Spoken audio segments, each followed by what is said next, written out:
আউযু বিল্লাহি মিনাশ শাইতানির রাজিম। বিসমিল্লাহির রহমানির রহিম। আলহামদুলিল্লাহি রাব্বিল আলামিন আর রহমানির রহিম। সমস্ত প্রশংসা সেই মহান রব্বুল আলামিনের, যিনি মহিয়ান গরিয়ান সর্বশক্তিমান। তার সাথে তার পিয়ারা হাবিব মুহাম্মদ মুস্তাফা সাল্লাল্লাহু আলাইহি সাল্লামের উপর অসংখ্য দরুদ ও সালাম। পাক পাঞ্জাতন তথা আহলে বায়তের উপর অসংখ্য দরুদ ও সালাম।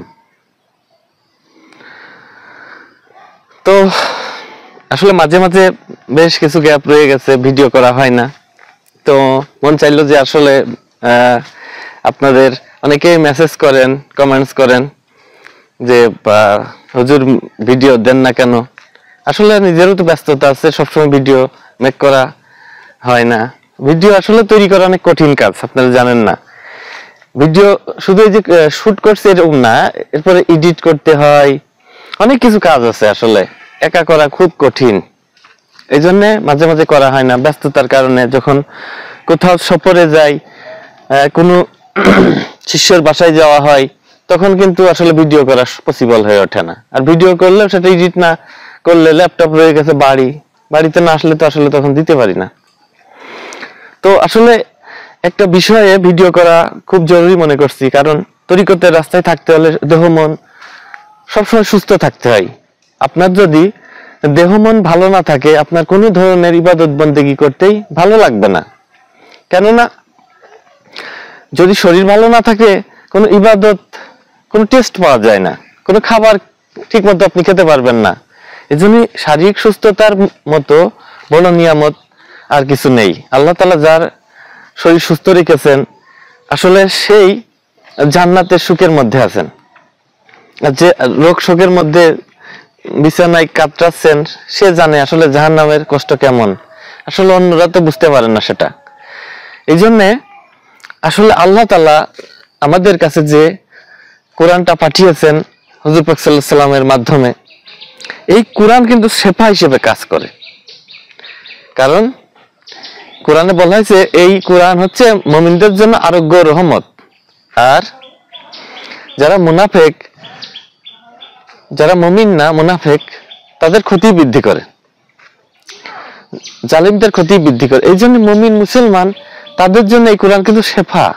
কিন্তু আমরা জানি না যে কোরআনের কোন আয়াত কোন সময় তেলাওয়াত করতে হয়, কতটুকু তেলাওয়াত করতে হয়। ঠিক আছে, মানে আসলে যে কতবার তেলাওয়াত করতে হয়, এই জিনিসগুলো বুজুর্গানের দিন ওলিয়া উলিয়াগণ তার গুরুর কাছ থেকে, তার পীরের কাছ থেকে এবং শিক্ষা তালিম লাভ করেন। এবং শুধু শিক্ষা তালিম না, তারা হচ্ছে সত্যের পক্ষে থাকেন, তারা নিজেরাই পবিত্র হয়ে গেছেন। এই জন্য পবিত্র মুখ দিয়ে যেটা পাঠ করে, যতটুকু পাঠ করে একটা রোগীর উপর দম করার সঙ্গে সঙ্গে সেই রোগীটা ভালো হয়ে যায়। দেখা যায় ক্যান্সার রোগী ডাক্তাররা ছেড়ে দিয়েছে আশা, বলছে যে আসলে কোনো আল্লাহর ওলি ছাড়া এই রোগী আর সুস্থ হবে না, কারণ সে আর বেশি দিন বাঁচবে না।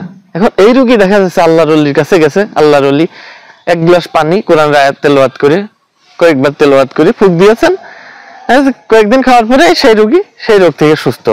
অলৌকিকের অলৌকিক অনেক ঘটনা এরকম ঘটেছে। তখন ডাক্তাররা বলে এটা হচ্ছে আল্লাহর অলৌকিকত্ব, নাহলে আল্লাহ বস্তুটাই তোকে বিশ্বাস করতে চাইবে না। যেটা কেউ পারবে না, পৃথিবীর কোনো শক্তি যেটা পারবে না, সেটা আল্লাহ করে দেখাবেন। এই জন্য সমস্ত ডাক্তাররা শেষ ভরসা হিসেবে বলে আপনারা কোন ওলিয়া উলিয়ার কাছে যান, যে বলেন তারা যদি আপনার এই রোগীর জন্য আল্লাহর কাছে কিছু চাই, তাহলে আল্লাহ তাআলা সেটা মুক্তি দেন। এই কারণেই আল্লাহর ওলিদের কাছে যে মানুষ এই রোগ ব্যাধির জন্য তদবির করতে বলেন, তারা তদবির লিখে দেয়, তারা বিভিন্ন ঝাড়ফুঁক করেন কোরআনের আয়াত দিয়ে, এবং তার শিষ্যদের সেটা শিক্ষাও দেন যে সূরা ফাতিহার কোন আয়াত কতটুকু পড়তে হবে, সূরা বাকারার আয়াতুল কুরসি কোন সময় পড়তে হবে, 33 আয়াতের ফজিলত কি, এই যে জিনপুতের আসর হলে, জাদুটুনা বান করলে, তখন কিন্তু এই আয়াতগুলো পড়ে তারা রোগীর উপর দম করেন, ফুৎকার করেন, তখন তারা হচ্ছে সেই বিষয়টা বুঝতে পারেন।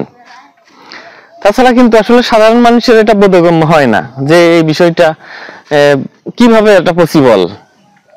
অনেকেই মনে করেন যে আসলে যে উনি কি পড়লেন আর কি বললেন, এটা মনে এমনিতে হয়েছে। আসলে এমনিতে হয়নি, উনি পবিত্র, এবং পবিত্র মুখ থেকে পবিত্র কালাম যখন তেলাওয়াত করেছেন, ওই বাক্য শক্তি বলে একটা কথা আছে, বাক্য শক্তি বা বাক্য সিদ্ধি, তখন ওই মুখ থেকে যেটা বলবেন সেটাই হয়ে যাবে। ওই স্তরে যেতে হলে কোন আমলগুলো করতে হয়, এটাও অলিয়া উলিয়া পীর মাশাইখের কাছ থেকে শিক্ষা তালিম করতে হয়। এই জন্য বলি দৈহিক সুস্থতার জন্য এই বিষয়গুলো জানা জরুরি।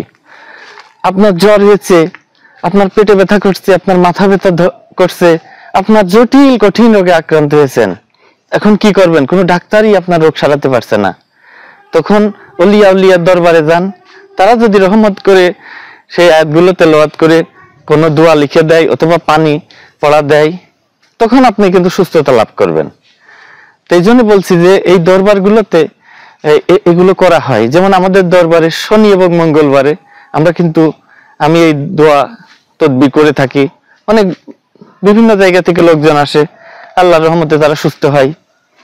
তাই এই বিষয়গুলো যদি আপনাদের কারোর কোনো কিছু জিজ্ঞাসা করার থাকে বা কোনো সমস্যায় থাকেন, ইনশাল্লাহ দরবারে আসবেন। স্ক্রিনে দেওয়া নাম্বার থাকবে, যদি যোগাযোগ করতে চান তাও করতে পারবেন। ইনশাল্লাহ আপনাদের একটা সমস্যার সমাধান হবে বলে আশা করছি। আর এই বিষয়টা দৈহিক সুস্থতার জন্য কোরআনের যে অলৌকিকত্ব, কোরআনের যে এক একটা সূরার ফজিলত, এই বিষয়গুলো জানবেন এবং কোন আয়াতের কি ফজিলত, কোনটা পড়লে কোন রোগের জন্য শেফা হিসেবে কাজ করে, এটাও জানার চেষ্টা করবেন ইনশাল্লাহ। কারণ ধর্ম প্রচার করা বা ধর্ম শিক্ষা করার সাথে সাথে এই শারীরিক মানসিক সুস্থতাও খুবই প্রয়োজন। এই জন্য এই ভিডিওটা করা, যে অনেকেই অনেক ধরনের রোগ ব্যাধিতে আক্রান্ত হয়, মানসিক বিকারগ্রস্ত হয়ে যান, টেনশনে ভোগেন, কিন্তু আল্লাহর এমন আয়াত আছে যেটা পড়ে ফুঁক দিলে সঙ্গে সঙ্গে সেই তার দেহ মন ভালো হয়ে যায়, তার মগজটা ভালো হয়ে যায়। এজন্য বলছি যে এই যদি আপনি নিজে না পারেন, তাহলে যে পারে তার কাছ থেকে শিক্ষা তালিম করবেন, অথবা তার কাছ থেকে দোয়া তদবির নিয়ে আপনি এই কাজটা করবেন, ইনশাআল্লাহ ভালো হবেন।